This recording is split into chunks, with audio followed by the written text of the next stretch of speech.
Él pensó que estaba rescatando a un animal indefenso de una trampa cruel. Poco sabía que, en ese exacto momento, en realidad se estaba salvando a sí mismo de una muerte segura. Si las historias sobre el poder de la lealtad resuenan en ti, suscríbete al canal para que continuemos esta jornada juntos. El viento silbaba por los cañones de la Sierra de Chihuahua, un lamento ancestral que hacía eco de la soledad de Xaxque. Cada roca, cada pino retorcido, era un centinela silencioso en su territorio invadido. Sus ojos, afilados como obsidiana, barrían el paisaje, no en busca de caza, sino de cazadores, los hombres del capitán Morales. El sonido que rompió el silencio no fue el crujido de una rama bajo una bota militar, sino un gemido bajo, ahogado, una nota de pura agonía que se aferraba al aire árido.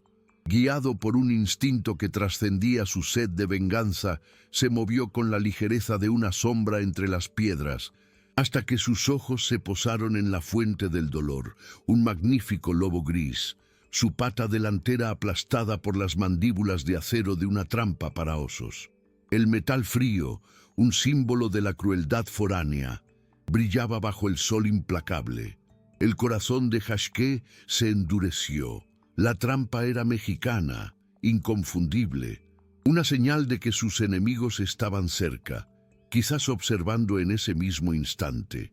Liberar a la criatura sería un acto de pura locura.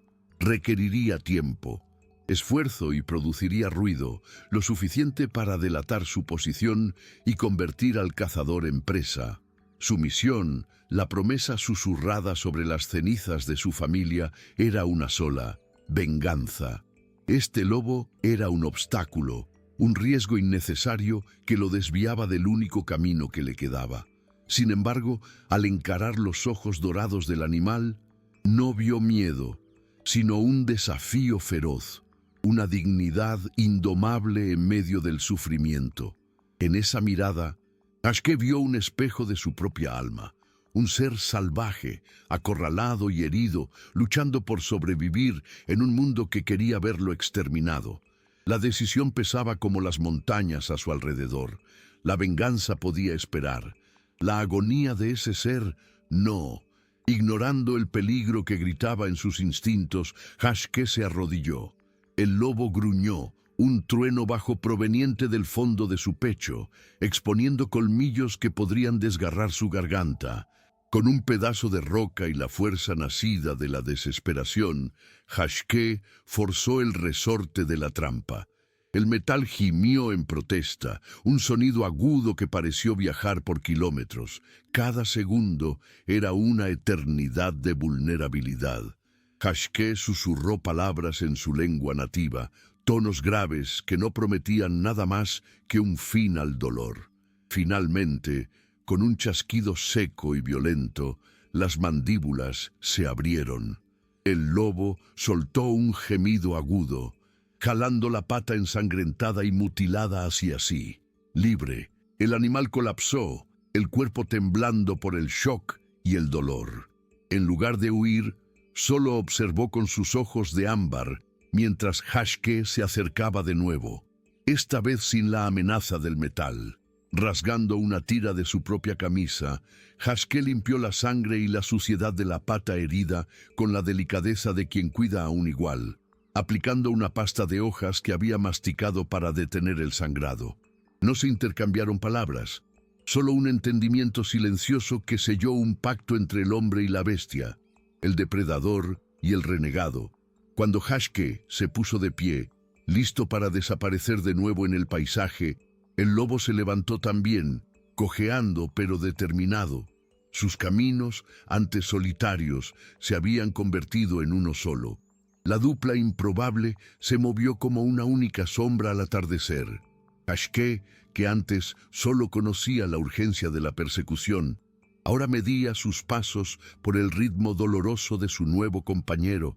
El lobo, a quien en su mente llamaba hermano sombra, no emitía ni un solo sonido de queja, solo el arrastrar silencioso de la pata herida sobre la tierra seca.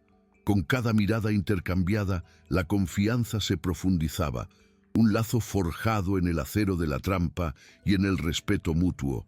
Al caer la noche, encontraron refugio en una estrecha grieta entre dos rocas gigantescas, un santuario temporal contra el mundo y los hombres que los cazaban. En el silencio de la grieta rocosa, mientras la primera estrella perforaba el terciopelo del cielo, el descanso fue interrumpido. El lobo, que estaba acostado con la cabeza sobre las patas, la levantó abruptamente. Sus orejas giraron como dos antenas sensibles y un gruñido bajo, casi inaudible, vibró en su pecho. Hashké no dudó un instante. Ese sonido no era de dolor, sino de alerta. Empuñó el cuchillo, el cuerpo tenso, volviéndose parte de la oscuridad. Entonces él también escuchó el sonido de botas en el cascajo, voces ásperas en español llevadas por el viento, puntuadas por una risa cruel que hizo que la sangre de Hashké se helara. Estaban cerca, demasiado cerca. La luz de un farol danzó por la grieta, proyectando sombras monstruosas que se retorcían en las paredes. Hashké se pegó a la roca fría, jalando al lobo hacia sí, una orden silenciosa para que se quedara inmóvil. Por la estrecha abertura vio tres siluetas. Una de ellas, corpulenta y con la arrogancia de quien manda, solo podía ser la del capitán Morales. «La trampa fue desarmada, capitán», dijo una voz servil. La respuesta de Morales fue un gruñido de desprecio. «Él está cerca. Un indio no abandona un rastro, y el animal que liberó no irá lejos con esa pata. Busquen». El corazón de Hashké se detuvo cuando una de las siluetas se movió en dirección a la entrada de la grieta. El haz de luz estaba a punto de barrer el interior, de sellar su destino. Antes de que pudiera reaccionar, sintió un movimiento a su lado. Hermano Sombra, ignorando su propio dolor lacerante, se arrastró hasta el otro extremo del pequeño refugio y con un esfuerzo calculado, empujó con el hocico un puñado de piedras sueltas. El sonido del cascajo rodando por la ladera opuesta, seco y nítido en la quietud de la noche, fue suficiente. «¡Allá!», gritó uno de los hombres. La luz se desvió abruptamente, y las tres figuras corrieron en dirección al sonido, engullidas por la oscuridad. En el silencio que siguió, Hashké miró a la criatura que jadeaba a su lado, entendiendo que la deuda acababa de ser pagada. Esa lealtad que acaba de salvar una vida, esa deuda pagada con una inteligencia salvaje, es lo que hace que esta jornada sea tan poderosa. Si tú también sentiste la fuerza de este momento, suscríbete para no perder un solo paso del camino que ellos recorrerán juntos. La ventana de tiempo comprada con astucia salvaje era preciosa y corta. Hashké no la desperdició. Con un toque suave en el lomo del lobo, una orden muda indicó la huida. La adrenalina enmascaraba el dolor de la criatura, que lo siguió fuera de la grieta, cojeando terriblemente, dejando pequeñas manchas oscuras en el polvo del suelo. Se fusionaron con la noche, moviéndose no lejos del peligro, sino a través de él, usando las mismas sombras que antes los aprisionaban como un manto de invisibilidad. A lo lejos, el grito de frustración de Morales al encontrar solo piedras rodadas resonó por el cañón. Un sonido que, para Hashké, fue más dulce que cualquier canción. La marcha forzada duró hasta que la luna se escondió detrás de los picos irregulares. Hashké los guiaba por senderos que no estaban en mapas, caminos conocidos solo por los espíritus y por aquellos que, como él, eran hijos de esa tierra. Su destino era una cueva escondida detrás de una cortina de hiedra seca, un santuario excavado por la paciencia del tiempo. Adentro, en la oscuridad protectora, el aire era frío y olía a tierra húmeda. Mientras Hermano Sombra finalmente cedía al agotamiento, lamiendo la pata herida, Hashké montaba guardia en la entrada. La venganza aún ardía en sus venas, pero ahora era una llama compartida. La soledad de su guerra particular había sido rota y el silencio de la noche ya no estaba poblado solo por fantasmas, sino por la respiración rítmica de un aliado. La primera luz del amanecer se filtró por la cortina de hiedra, pintando franjas grises en el interior de la cueva. Hashké observó el sueño exhausto de Hermano Sombra. La pata herida, hinchada y febril al tacto, era un recordatorio cruel de su fragilidad. La carrera durante la noche la había reabierto. Con un cuidado que contradecía la dureza de sus manos, preparó una nueva compresa, esta vez con raíces que había arrancado por el camino, conocidas por sus propiedades curativas. El lobo se estremeció bajo el toque, pero no se apartó, un gemido bajo escapando de su garganta. Era un sonido no de amenaza, sino de confianza absoluta, la entrega de su dolor a quien lo había salvado. Con el vendaje rehecho, Hashké se colocó en la boca de la cueva, oculto por las sombras.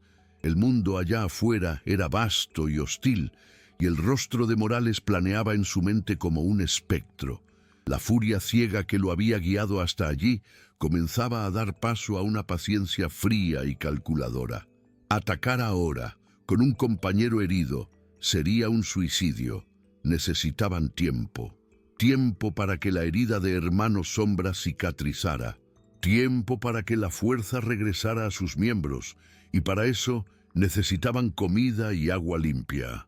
La venganza, entendió, no era un incendio descontrolado, sino una brasa que necesitaba ser nutrida en el silencio, esperando el momento justo para convertirse en una llama, y su primera tarea era asegurarse de que ambos sobrevivieran para verla arder.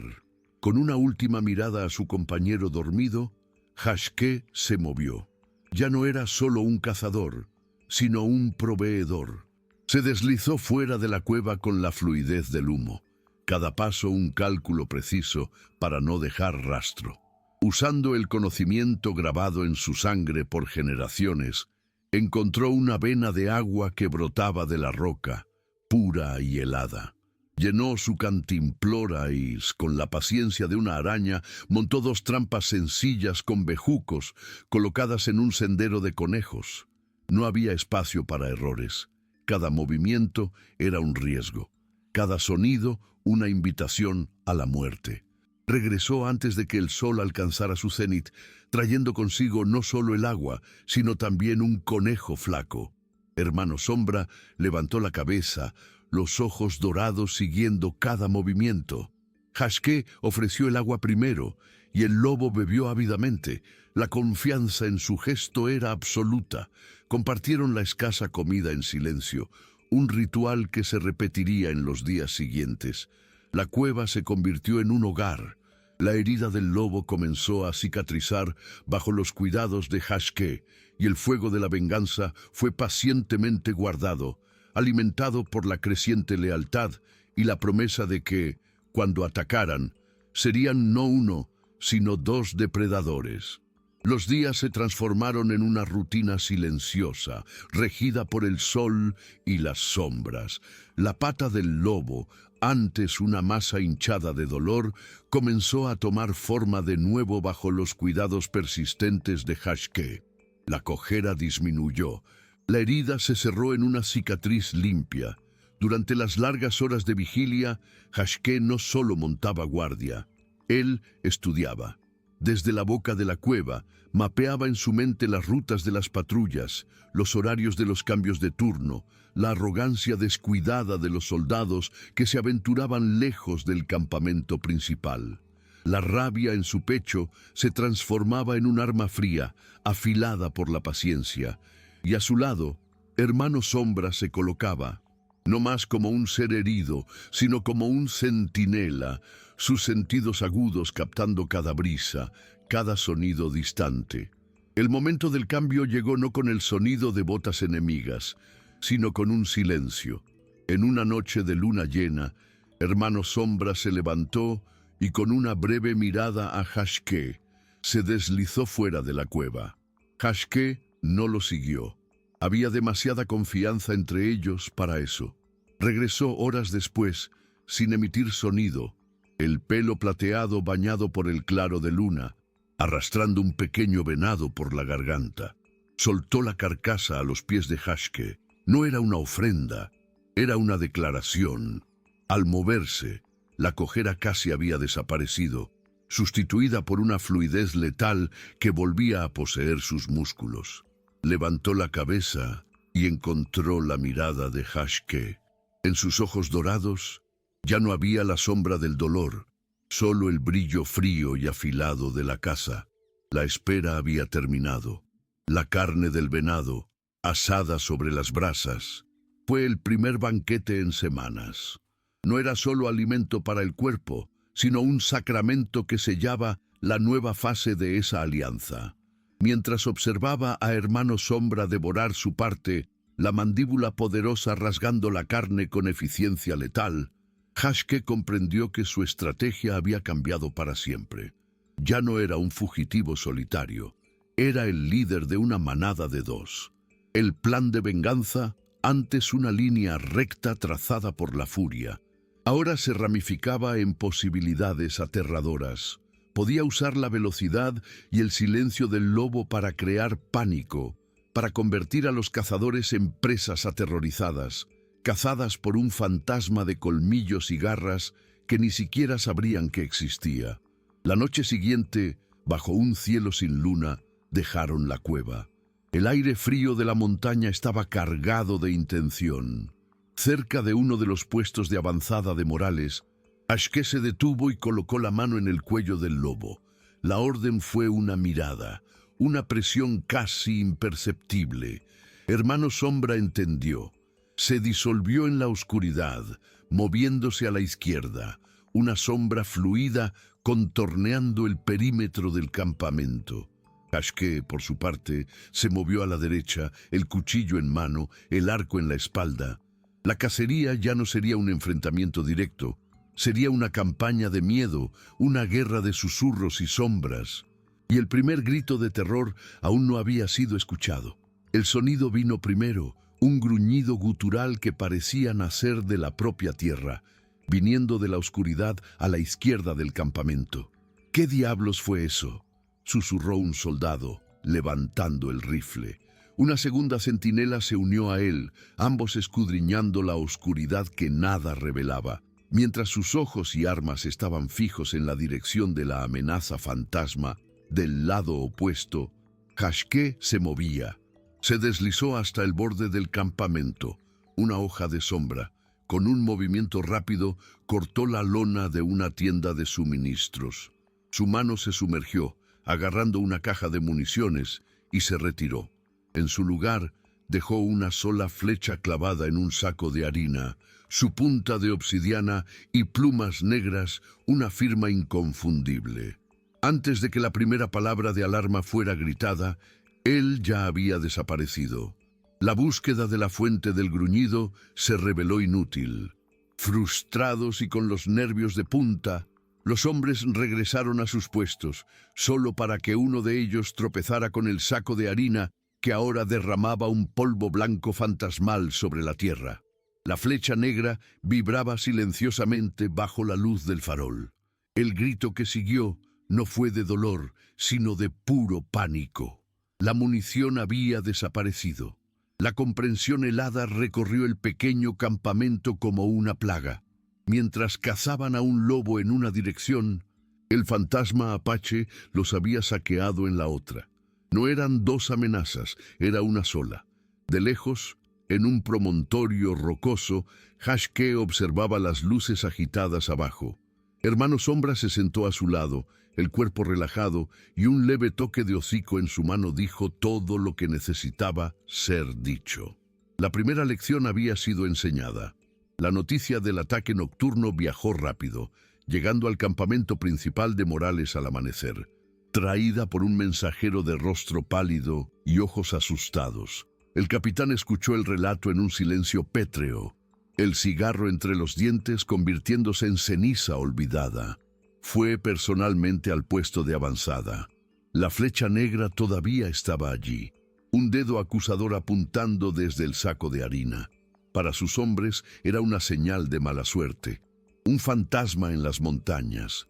Para Morales era un insulto personal. Arrancó la flecha con un jalón violento. «Esto no es un fantasma», rugió a los soldados reunidos. «Es carne y hueso, y la carne y el hueso sangran. ¿Ahora tiene un perro de mascota? Bien, doblen las patrullas. Quiero la piel del lobo estirada en mi tienda y la cabeza del indio en una estaca». Mientras la furia de Morales resonaba entre sus hombres, Jasqué y Hermano Sombra ya estaban a kilómetros de distancia, moviéndose por un terreno que haría dudar a cualquier soldado. La campaña de miedo apenas había comenzado. No atacaban para matar, todavía no. Atacaban la moral, una cuerda de silla de montar cortada, una bota solitaria robada de afuera de una tienda, huellas de lobo apareciendo misteriosamente dentro del perímetro del campamento por la mañana. Cada incidente era pequeño, insignificante por sí solo, pero juntos tejían una tapicería de paranoia. Los hombres de Morales comenzaron a ver sombras en cada roca, a escuchar gruñidos en cada ráfaga de viento. La Sierra de Chihuahua, antes solo un territorio a conquistar, se estaba convirtiendo en su enemiga, y su guardián era un fantasma con ojos de obsidiana y un compañero con dientes de acero. La paranoia dio frutos venenosos bajo el sol del mediodía. Una patrulla de 4 hombres, con los ojos hundidos por el cansancio y los nervios tensos como cuerdas de violín, se aventuraba por un cañón estrecho.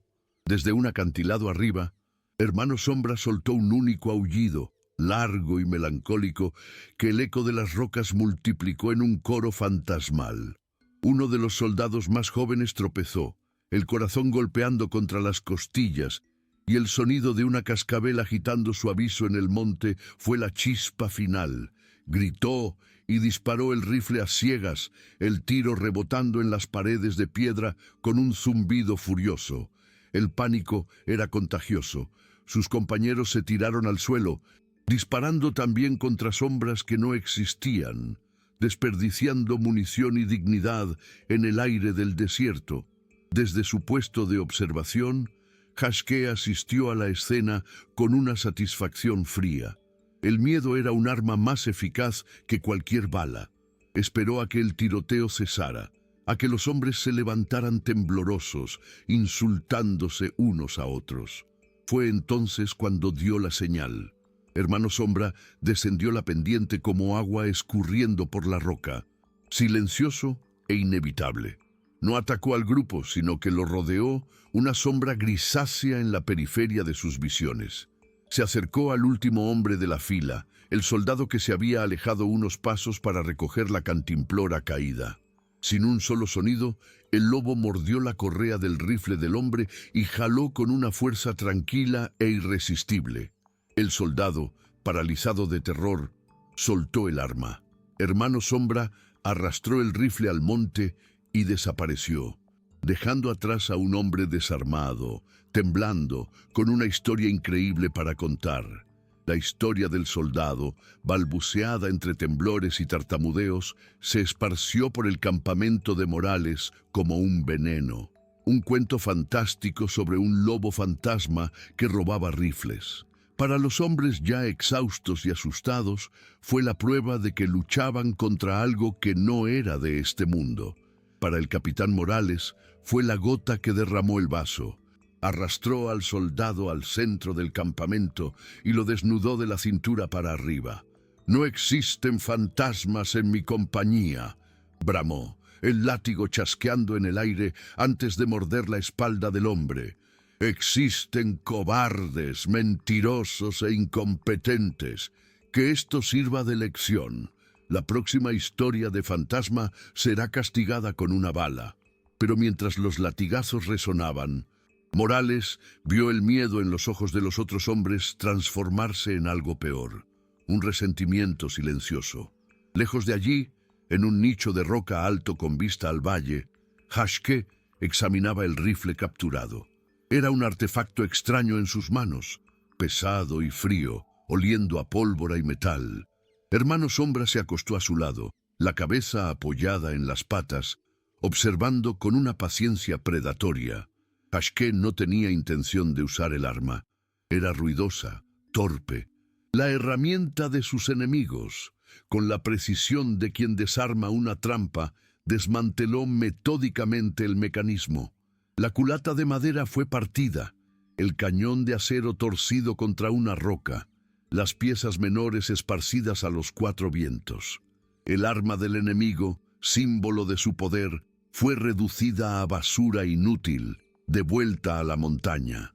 La guerra de ellos no sería ganada con balas, sino con dientes, cuchillas y el terror que nace en la oscuridad. Morales, ciego de rabia y determinado a probar que la sierra le obedecía a él y no a un espectro, cometió un error nacido de la arrogancia.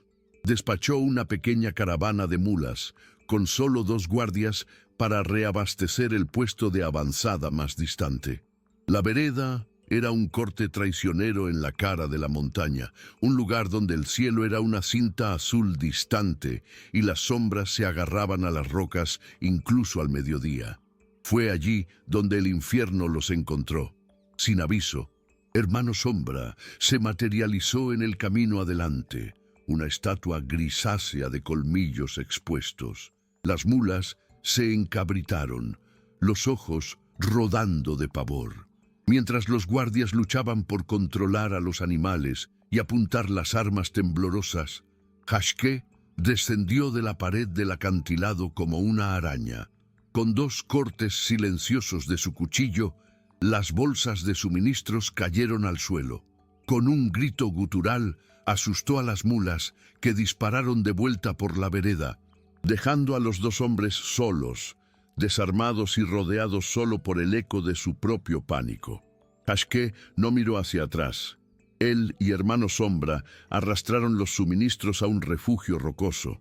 Agarró solo lo esencial: un poco de sal, una bota de agua, cuerda. El resto, sacas de granos, munición, uniformes de repuesto, era la basura del enemigo.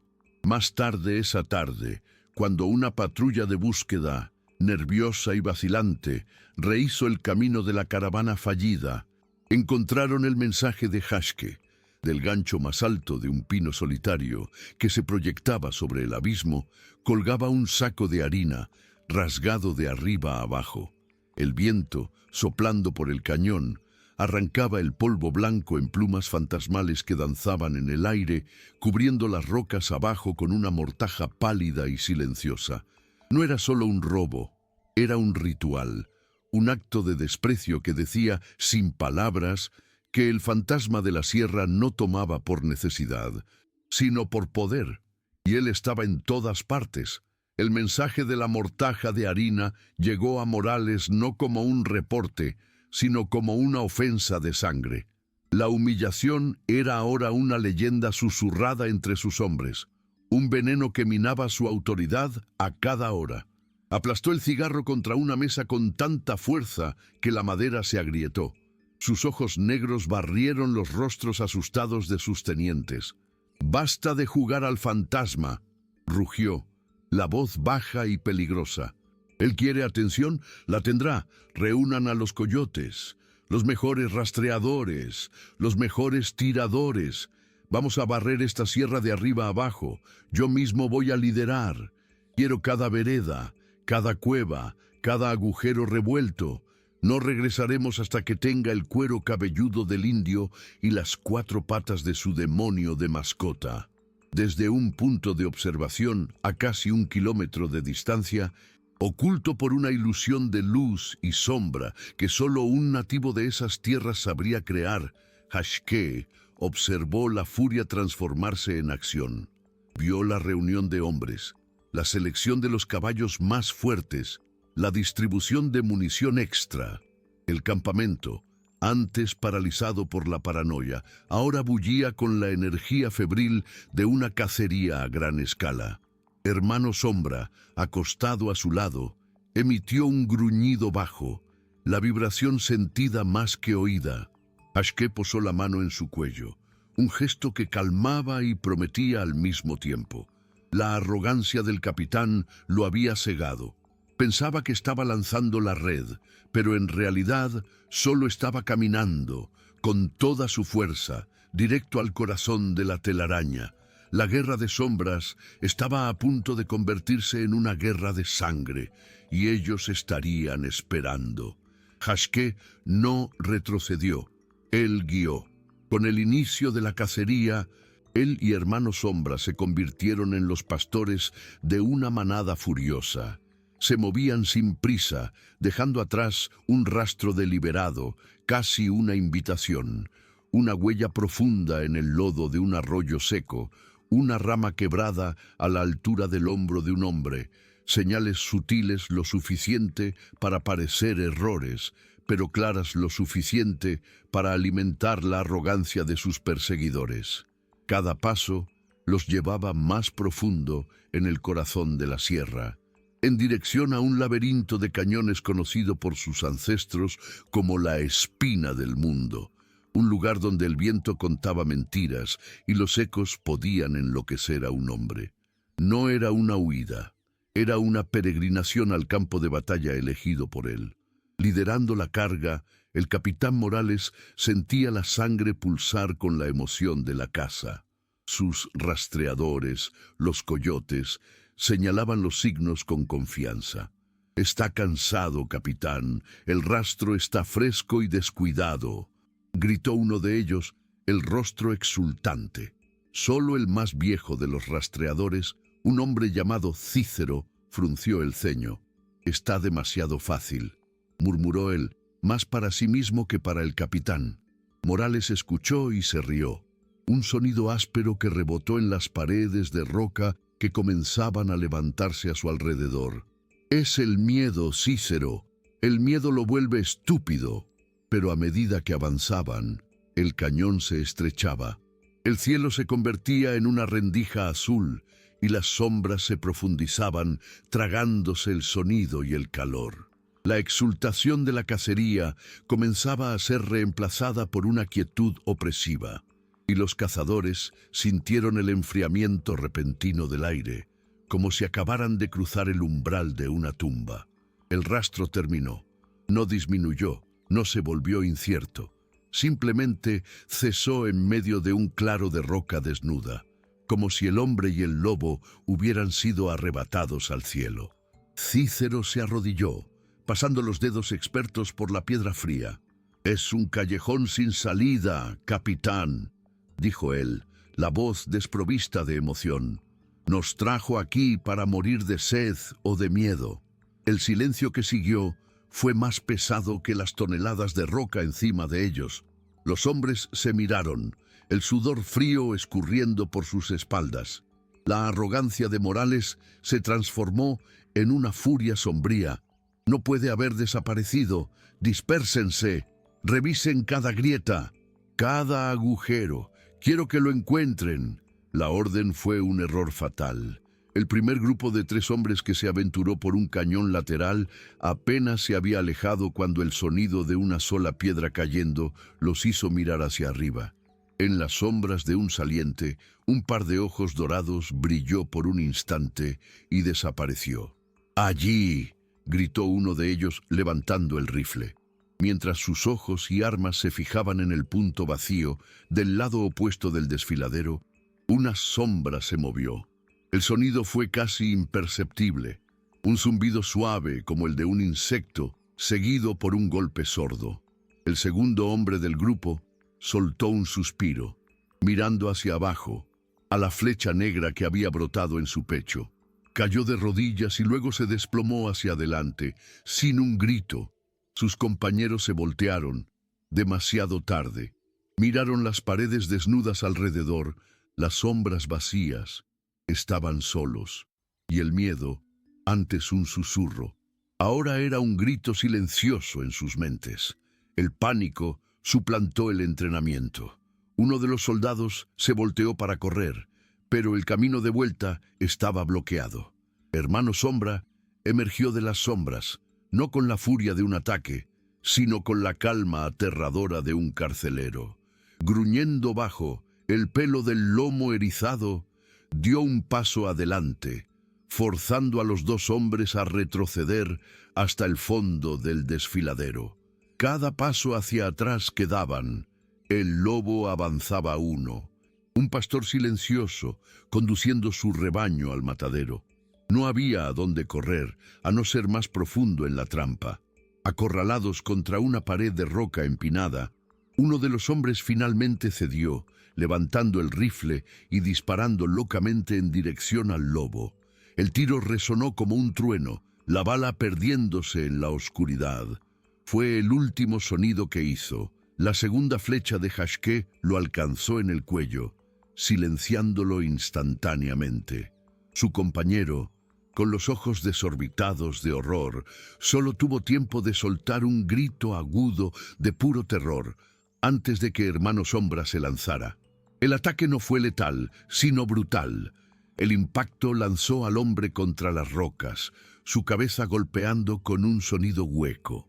El grito, cortado por el sonido del impacto, fue lo único que viajó fuera del cañón lateral, un mensaje de muerte que llegó a los oídos de Morales y del resto de sus hombres como un golpe de martillo. El grito cortado viajó por la garganta de piedra, distorsionado por los ecos hasta convertirse en el lamento de un animal moribundo. Morales sintió el sonido clavarse en su espalda, pero su rostro era una máscara de furia. ¡Avancen!, gritó él, la voz quebrándose contra las paredes del cañón. ¡Es un truco! ¡Él quiere separarnos! Pero sus hombres ya no eran un grupo de cazadores de élite. Eran un rebaño asustado siendo conducido por un corredor estrecho. Cada sombra parecía retorcerse. Cada piedra suelta bajo las botas sonaba como el crujido de un hueso. El aire, antes solo opresivo, ahora olía a muerte. Y la espina del mundo se cerraba sobre ellos, transformando el desfiladero en una tumba esperando a sus ocupantes. La escena que los esperaba al final del desfiladero hizo que el más endurecido de los coyotes retrocediera. Los tres hombres yacían en posiciones grotescas. El primero, con la flecha negra en el pecho, parecía mirar al cielo con una sorpresa eterna. El segundo, con el cuello quebrado, estaba caído como una marioneta cuyas cuerdas fueron cortadas. El tercero, el que había gritado, tenía el rostro volteado hacia la roca, pero el terror de su último momento parecía haberse impregnado en el aire. Cícero, el viejo rastreador, se arrodilló y señaló al suelo. Las huellas humanas se mezclaban con las de un lobo enorme. Las armas habían desaparecido, y en la pared de roca, dibujado con la sangre del hombre que gritó por último, estaba el contorno de una única pata de lobo. El demonio de mascota del capitán había dejado su firma. La sangre en la roca, aún húmeda, era un insulto que quemaba más que el sol del desierto. Morales avanzó, la bota aplastando la mano de uno de sus hombres caídos sin siquiera notarlo. Se detuvo frente a la pared, encarando el dibujo grotesco. Una risa baja y desprovista de humor escapó de sus labios. Un artista. Se mofó, volteándose hacia sus hombres, cuyos rostros eran máscaras pálidas de terror. Nos deja su firma como un cobarde que no se atreve a mostrar el rostro. Miren esto. Es el miedo de ustedes lo que lo alimenta. Con un gesto de puro desprecio, frotó la palma del guante sobre el dibujo, manchando la sangre en un borrón disforme. No hay demonios aquí, solo un salvaje y su perro. Adelante, él está aquí arriba, observándonos. Vamos a arrastrarlo hacia abajo. Nadie osó desobedecer, pero la marcha que siguió no era la de una tropa de élite, sino la de condenados caminando al cadalso. La disciplina se deshizo en una cacofonía de pasos torpes y respiraciones jadeantes. Las paredes del cañón parecían inclinarse sobre ellos, y cada sombra proyectada por los salientes rocosos era una amenaza potencial. Cícero, el rastreador, intentó hablar. Capitán, el terreno adelante es inestable. Las paredes son como arena. Morales ni siquiera lo miró. Sigue caminando, viejo, o tu tumba será aquí mismo. Los hombres ya no miraban las veredas en el suelo. Sus ojos, desorbitados, estaban fijos en las alturas, escudriñando las crestas del desfiladero, de donde la muerte ya había caído sobre ellos 2 veces, y era exactamente hacia allí que Jasqué quería que miraran. Esa inteligencia fría, lo que hace que el enemigo mire al cielo mientras el suelo se desmorona bajo sus pies, es la esencia de esta historia. Suscríbete para que seas testigo del clímax de esta cacería, pues la sierra está a punto de cobrar su precio. Agradezco tu compañía. Hasta la próxima historia.